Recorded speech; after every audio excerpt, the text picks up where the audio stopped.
Really quickly, close your eyes and imagine what it would be like to wake up with no thoughts in your mind, pure focus on the present moment. You read a book and your eyes can follow the lines and understand it perfectly. Your mind creates a mental image of what's going on in the book, and you don't have to reread pages or reread lines. You obliterate books in days, not weeks or months. When the teacher's talking in class, you can actually look at the teacher and pay attention and understand and learn new material instead of just thinking about some video game in your mind or thinking about even something productive like starting a new project. Your grades improve, your parents are proud of you, your friends are starting to respect you. It sounds unachievable, but it's really achievable. What you need to do is fix your garbage attention span. There are three keys to improving your attention span. The first one is increasing your mindfulness. I want you to dedicate at least 10 minutes every day to improving your mindfulness. You can do this through meditation. Just set a timer for 10 minutes. If you can't do 10 minutes, just do 5 minutes or 3 minutes. It doesn't matter how long you do it. You can do it for 30 seconds. As long as you do it, that is still improving your mindfulness just a little bit. I recommend using this guy Hamza's mindfulness framework.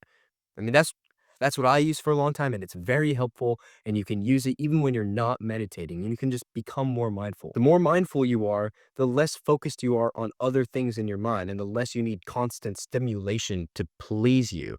You can also improve your mindfulness by simply reading more. And obviously, you've heard reading as a great tip, but most of you probably haven't actually implemented that yet because it's hard and it seems kind of pointless.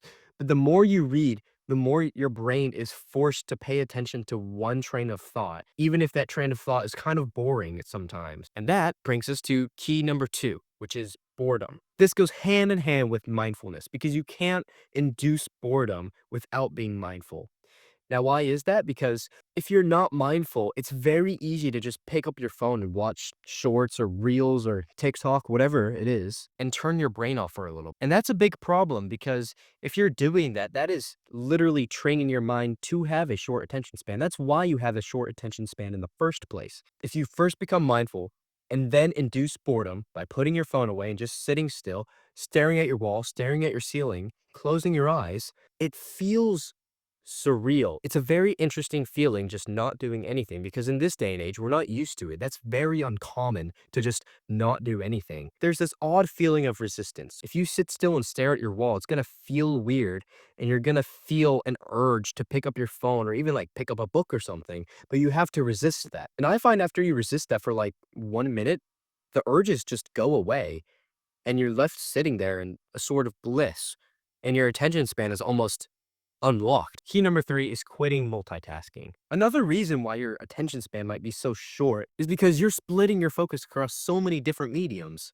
If you're studying while also having a YouTube video on in the background, first of all, you're not going to be able to study effectively because you're just going to be watching the YouTube video. And second of all, you're training your mind to not be able to focus on one thing at a time. Even though it's really tempting to be eating food or watching a YouTube video or listening to music while you're studying, it's not good for you because the activity that you're trying to do is going to be of lesser quality. And every activity you do in the future, your brain is going to require that same level of stimulation, if not more, to do it again. Anyway, bye.